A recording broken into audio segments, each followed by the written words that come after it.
अस्सलाम वालेकुम दोस्तों, तुसीं देख रहे हो हसीन पंजाब टीवी तो मैं तुहाडा मेज़बान अमीर हमज़ा। दोस्तों सब तो पहले अपने चैनल हसीन पंजाब टीवी नूं करो सबसक्राइब तो नाल लगे बैल का बटन दबाओ ताकि साडी हर नई आने वाली वीडियो साडे वीरां तक आसानी नाल पहुँच सके और तुसीं वो वीडियो देखो सब तो पहले। दोस्तों अज असी हसीन पंजाब टीवी ते एक मझ सेल की है।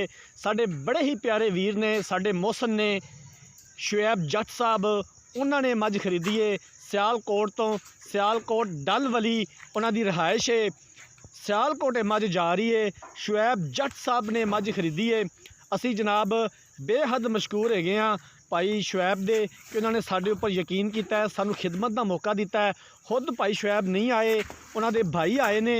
उन्होंने आके 2 टाइम मझ चोई है, अपनी पूरी तसल्ली की है। मझ कैमरामैन साहब दिखा रहे हैं, भाई होरी साढ़े कोल आए ने, इन्होंने मझ चोई है, 2 टाइम चवाई की है। अलहमदुलिल्लाह जिन्ना दुध दसिया सी उतना दुध होया है।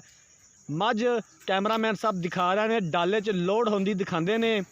असी फिर जनाब एक बारी बेहद मशहूर है भाई शुएब जट साहब दे कि उन्होंने साढ़े उपर यकीन किया है। अल्लाह ताला जनाब इस मझ के साह लंबे करे, ये शुएब भाई के नसीबों च करे।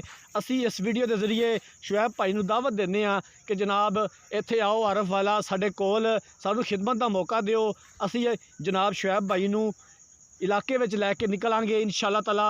नीली के जानवर दिखावांगे, उन्हों का साढ़े नाल वादा भी है। उस तो हट के असी दावत भी दे रहे हैं कि शुएब भाई आओ इत्थे ते सानू खिदमत का मौका दिओ। उन्होंने रबता होया, बड़ा अच्छा खिलाक लग्या माशाअल्लाह। उन्होंने वड्डे भरावां तरह उन्होंने गल की है और बड़ा ही जबरदस्त सौदा होया है। इवें 2-3 मिनट लगे ने सौदा होवन दे विच, उन्होंने इस मझ का सौदा कर लिया। 2,70,000 रुपए की उन्होंने मझ खरीदी है।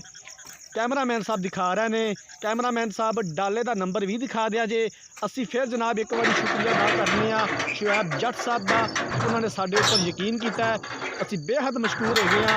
कैमरामैन साहब मैं दिखा रहे हैं, जिन्होंने वीर भरावां ने चैनल को सबसक्राइब नहीं किया, साडी खसूसी रिक्वेस्ट है कि चैनल को सबसक्राइब करो, वीडियो को लाइक तो शेयर जरूर किया करो। असं इंशाअल्लाह इस तरह की कोशिश करते रहेंगे, अपने वीर भरावां वास्ते दिन रात मेहनत करते रहेंगे। 2,70,000 रुपए की ये मझ खरीदी है शुएब जट साहब ने। अल्लाह ताला जनाब इस मझ के साह लंबे करे, ये शुएब भाई के नसीबा च करे। जिंदगी रही तो मिलांगे एक नई वीडियो के नाल। अपने मेज़बान अमीर हमज़ा नूं दिओ इजाज़त। अल्लाह हाफिज़।